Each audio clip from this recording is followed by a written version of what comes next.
Episode की शुरुआत में हम देखते हैं कि डोरुक सार्प को देख लेता है और सार्प भी उसे देख लेता है, जिसके बाद डोरुक आवाज़ देता है पापा।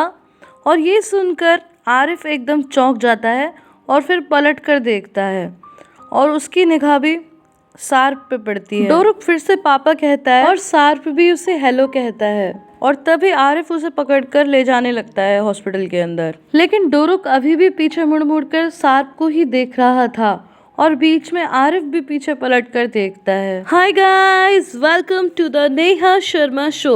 गाइस, आप लोग सोच रहे होंगे कि मैंने सीजन 1 के 13 एपिसोड्स पूरे करने के बाद अचानक सीजन 2 क्यों स्टार्ट कर दिया, क्योंकि आपकी ही डिमांड थी कि मैं पहले सीजन 2 एक्सप्लेन करूं। अब गाइस, आप लोग मुझे बताइए कि आपको मेरी एक्सप्लेनेशन बहुत अच्छी लगती है और मैं सीजन 1 ही आगे कंटिन्यू रखूं या फिर सीजन 2 के फर्दर एपिसोड्स लेकर आऊं। मुझे कमेंट सेक्शन में जरूर बताइएगा, तभी मैं अगला एपिसोड लेकर आऊंगी।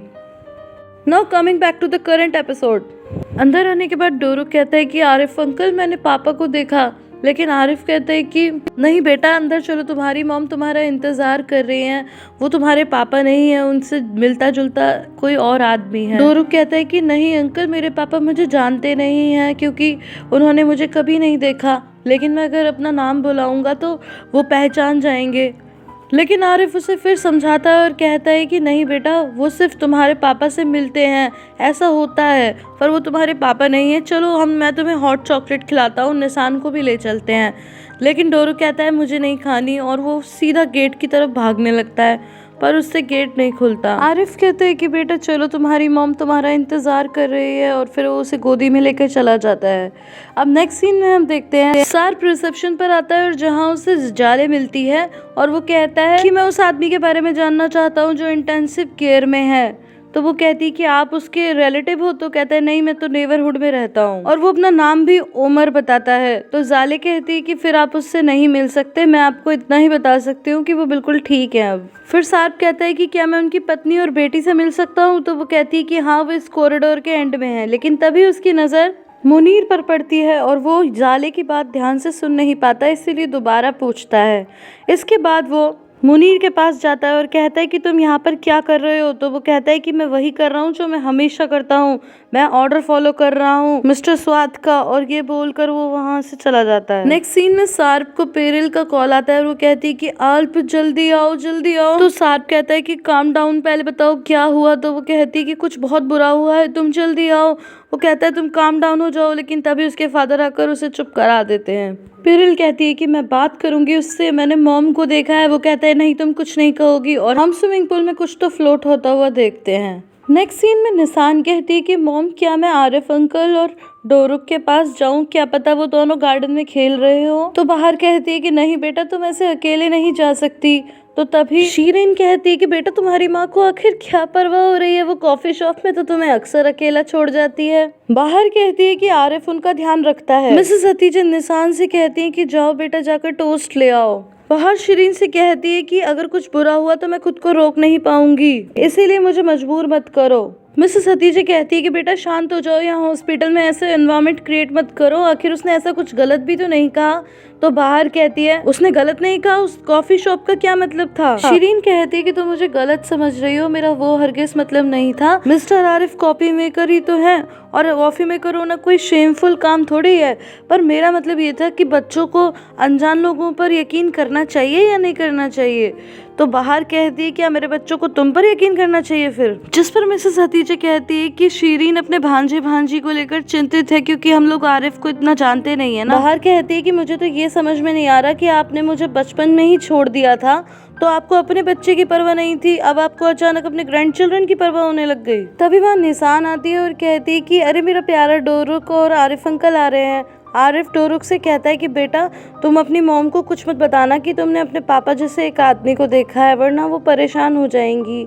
वो कहता है ठीक है, और फिर वो दौड़ता हो जाता है कि मॉम मॉम मैंने पापा को देखा। और आरिफ देखता रह जाता है। फिर वो कहती है कि क्या कह रहे हो बेटा? वो कहता है कि मैं हॉस्पिटल में आया था तो मैंने पापा को देखा। निशान कहती है कि तुमने मेरे पापा को कहाँ देखा, कब देखा? तो वो कहता है कि मैंने पापा को देखा है, वो बाहर थे। तो आरिफ कहता है कि उसने अपने पापा जैसे किसी आदमी को देखा है, मैंने उसे समझाया पर वो मान नहीं रहा। डोरू कहता है कि नहीं, वो मेरे पापा थे, मैंने पापा कहा पर वो मुझे पहचाने नहीं। फिर वो बाहर के कान के पास आकर कहते हैं कि मॉम आप हमेशा कहती थी ना कि अगर हम रोएंगे नहीं, खुश रहेंगे तो पापा आ जाएंगे, हमको छुप कर देख रहे हैं, मॉम पापा ही है। तो निशान कहती है कि क्या तुम 1,000,000% श्योर हो? तो वो कहता है हाँ मैं 1,000,000% श्योर हूँ, मैंने पापा का फोटो देखा है, मैं पापा को पहचानता हूँ। बाहर कहती है कि बेटा ऐसा भी तो हो सकता है कि तुमने गलत देख लिया हो। कहता है नहीं मैंने पापा को ही देखा है। तो निशान कहती है मॉम आपको क्या पता, हो सकता है उसने पापा को ही देखा हो, मैं तो देखना चाहती हूँ, चलो चलो। फिर बाहर दोनों बच्चों के साथ बाहर जाने को तैयार हो जाती है और तभी डोरुक पीछे मुड़ मुड़ कर आरिफ को ही देखता रहता है और सभी लोग बहुत ज़्यादा शॉक्ड होते हैं। निशान कहती है कि तुम इतने अजीब क्यों दिख रहे हो? तो आरिफ कहता है क्या मतलब? तो कहती है कि तुम ऐसे दिख रहे हो जैसे तुमने गोस्ट को देख लिया हो। नेक्स्ट सीन में हम देखते हैं कि दोनों बच्चे दौड़ते हुए पापा पापा कहते चिल्लाते हॉस्पिटल के बाहर जाते हैं और चारों तरफ अपने पापा को आवाज़ देकर ढूंढने लगते हैं, लेकिन जब उन्हें सार्प कहीं नहीं मिलता तो वो बहुत ज़्यादा निराश हो जाते हैं। ये देखकर बाहर भी बहुत इमोशनल हो जाती है। फिर वो निशान से कहती है कि आजा बेटा चलते हैं। तो वो बहुत जोर से चिल्ला के कहती है कि पापा। उसकी ऐसी हालत देखकर बाहर उसे गले से लगा लेती है और फिर वो तीनों सार्प को याद करके फूट फूट कर रोने लगते हैं। नेक्स्ट सीन में हम शीरीन और मिसेस हतीजे को वॉशरूम में देखते हैं, जहाँ शीरीन को पैनिक अटैक जैसा आया है। वो बार बार कहती है कि मॉम मुझे सांस नहीं आ रही, मुझे सांस नहीं आ रही। उसकी बिगड़ती हुई हालत को देखकर हतीजे कहती है कि बेटा ये सब मेरी गलती है, चलो डॉक्टर के पास चलते हैं, मैंने तुम्हें नेग्लेक्ट कर दिया। तो शीरीन रोते हुए मिसेस हतीजे को गले लगाकर कहती है कि मॉम आई लव यू। तो वो कहती है कि बेटा I love you too. Next scene में पीरीन कहती है कि पापा पुलिस कब आएगी? तो वो कहता है कि पुलिस नहीं आएगी और हम किसी जुलेदे को नहीं जानते। तो वो बहुत रोती है। फिर वो कहता है कि तुम अल्प से कुछ नहीं कहोगी, तुम्हें लगता है कि तुम बताओगी कि उसकी माँ नहीं रही तो अल्प तुम्हारी कोई भी बात सुनेगा? मैं अपनी बेटी और ग्रैंड चिल्ड्रंस के लिए कुछ भी कर सकता हूँ, हम अल्प को नहीं बताएंगे कि उसकी मॉम अब नहीं रही।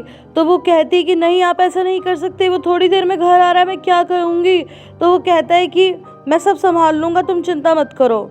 इतने में सार्प भी वहाँ आ जाता है और कहते हैं कि क्या हुआ, क्या बच्चों के साथ कुछ बुरा हुआ है? तो पीरीन के फादर कहते हैं कि नहीं, तुम्हारी मॉम बच्चों को नीचे फेंकने वाली थी, उन्होंने ड्रिंक कर ली थी लेकिन हमने बचा लिया, बच्चे बिल्कुल ठीक हैं। वो दौड़ता हुआ ऊपर जाता है और दोनों बच्चों को गोद में उठाता है और कहता है कि बच्चों तो ठीक है ना, बच्चे बिल्कुल स्वस्थ होते हैं। तो मिस्टर स्वाद कहते हैं कि बच्चे ठीक है, हमने डॉक्टर को दिखा लिया है।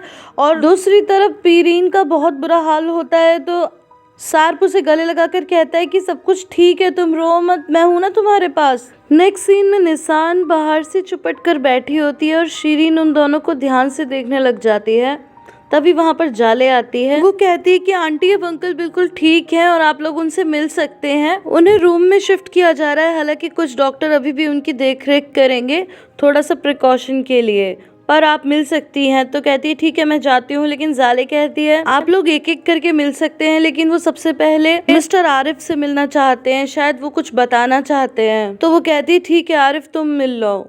नेक्स्ट सीन में हम देखते हैं कि दोनों बच्चे अभी भी अपनी माँ से लिपटे हुए थे। डोरुक कहते हैं कि मॉम पापा वापस आएंगे ना? तो वो कहती है कि हाँ बेटा वो जरूर वापस आएंगे। शीरीन कहती है तुम्हें पागल बनाया जा रहा है। तो बाहर कहती है कि तुम चुप रहो। नेक्स्ट सीन में हम आरिफ को मिस्टर एनवर के पास देखते हैं और कहता है कि मिस्टर एनवर आप ठीक तो है ना?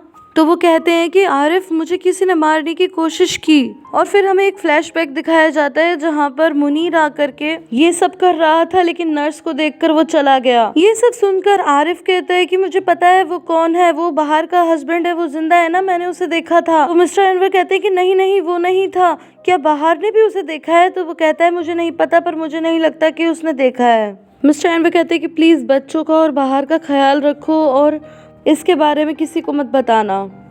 नेक्स्ट सीन में हम देखते हैं कि निशान अभी भी बाहर से चुपट कर बैठी है। तो बाहर कहती है कि बेटा तुम्हें कुछ चाहिए? तभी वहाँ आरिफ आ जाता है। तो सब उससे मिस्टर एनवर के बारे में पूछते हैं। तो वो कहता है कि वो बिल्कुल ठीक है, लेकिन उन्होंने कहा है कि मैं बाहर और बच्चों को घर ले जाऊं। तो बाहर कहती है कि अरे उन्होंने ऐसा क्यों कहा? तो आरिफ कहते हैं क्योंकि यहाँ पर तो अब करने के लिए कुछ नहीं है ना, नहीं तो वो तुमसे नाराज हो जाएंगे। तो बाहर कहती है हे भगवान ये कैसी बातें कर रहे हैं। तभी मिसेस हतीजा कहती है कि क्या सच में उन्होंने तुमसे ये सब कहा? पर ये सब तो वो मुझे भी कह सकते थे, जिस पर आरिफ कुछ नहीं कहता। तो तभी निशान कहती है कि उन्होंने आरिफ अंकल को इसलिए कहा होगा क्योंकि मॉम आपकी बात नहीं सुनेंगी लेकिन आरिफ अंकल की सुन लेंगी। तो जिस पे बाहर कहती है कि बेटा ये क्या बात हुई, मैं आरिफ अंकल की सुन लूंगी और तुम्हारी नानी की नहीं सुनूंगी। तो तभी डोरुक कहता है क्योंकि आप नानी से ज्यादा आरिफ अंकल को प्यार करती हो ना। लेकिन तभी निशान उसे चुप रहने का इशारा करती है।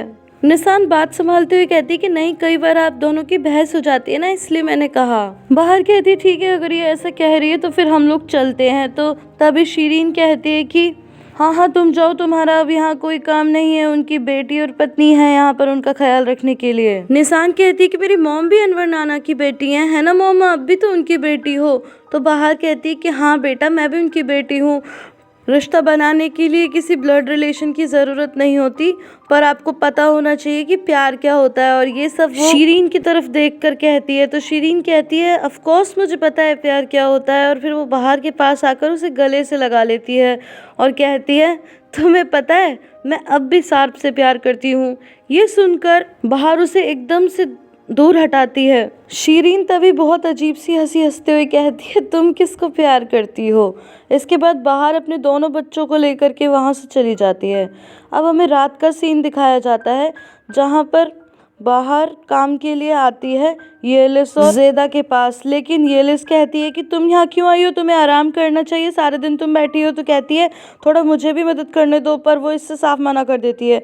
तभी वो कहती है अरे मैं तो यूसुफ अंकल को रेंट भरना ही भूल गई अपार्टमेंट का। येलिस कहती है कि तुम मत जाओ, मैं सुबह जाकर दे दूंगी किराया। लेकिन ज़ेदा चिढ़ाते हुए कहती है कि जाने दो ना, इतने में क्या हो जाएगा। बाहर कहती है कि हाँ मैं बस 2 मिनट में दे कर आ जाऊंगी।